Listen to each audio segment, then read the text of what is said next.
Tourette syndrome is a neurological disorder that begins in childhood for most individuals.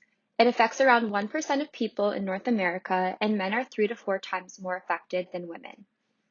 Tourette syndrome is one of a number of tic disorders. It is characterized by tics, which are uncontrollable movements and sounds. Examples include, but are not limited to, eye blinking, blurting out words or phrases, and muscle jerks. Tics are usually preceded with uncomfortable urges called premonitory urges and abnormal sensory experiences. It's likely that the prevalence of Tourette syndrome is underreported because tics can go unrecognized. There is often comorbidity between Tourette syndrome and other neurological disorders such as sleep disorders, epilepsy, ADHD, depression, anxiety, and anger management problems. There is not one standard manifestation of this disorder. Different individuals can have different comorbidities and different types of tics, making the disorder more or less severe depending on the person. Some individuals may have infrequent tics that subside in adulthood, whereas others engage in self-injurious tics. The exact cause of Tourette syndrome is unknown, but there are genetic and environmental factors that increase the risk of developing the disease. Twin studies have shown that between 50 to 77% of identical twins share a diagnosis, whereas only 10 to 23% of fraternal twins share a diagnosis. Genome-wide association studies published in 2013 did not find any genes significantly correlated with Tourette syndrome.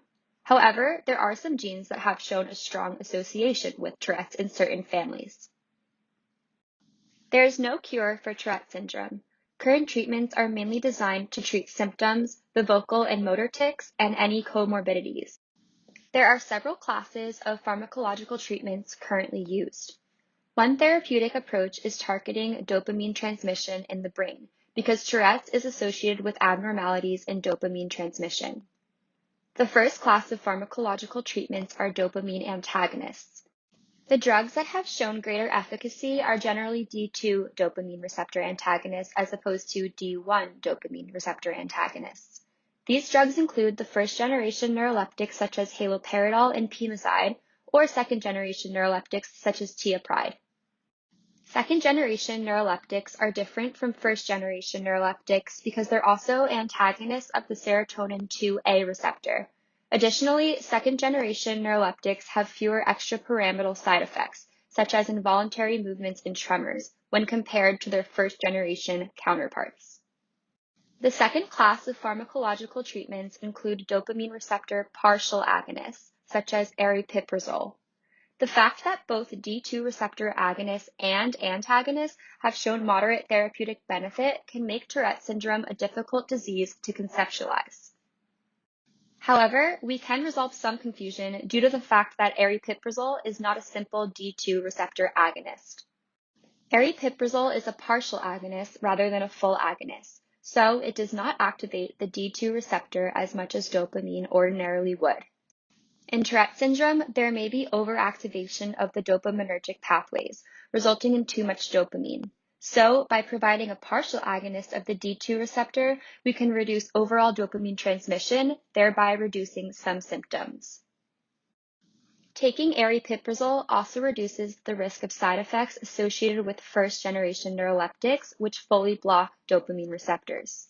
Several other classes of pharmacological treatments exist, but have all shown a lower efficacy in controlling tics in Tourette patients. These include cannabinoids, nicotine, and benzodiazepines. Interestingly, the treatment with the highest efficacy in alleviating the symptoms of Tourette syndrome is cognitive behavioral therapy. Let's also consider the impact of this diagnosis on an individual's quality of life. In general, psychiatric disorders are highly stigmatized in society and can have serious consequences on one's self-esteem and self-perception. Coprolalia is the involuntary use of obscene language, and this is usually the first thing that comes to mind when many people envision Tourette's. In reality, only 10 to 15% of individuals with Tourette's have this type of tic, but the media makes it seem much more common. A more authentic depiction of Tourette's in the media would lessen the social burden on those afflicted with the condition. A prominent topic in Tourette's research is the role of stress in the disorder. Further studies on this and other factors that exacerbate the condition will be invaluable in our understanding of the disorder and optimizing the patient's well-being.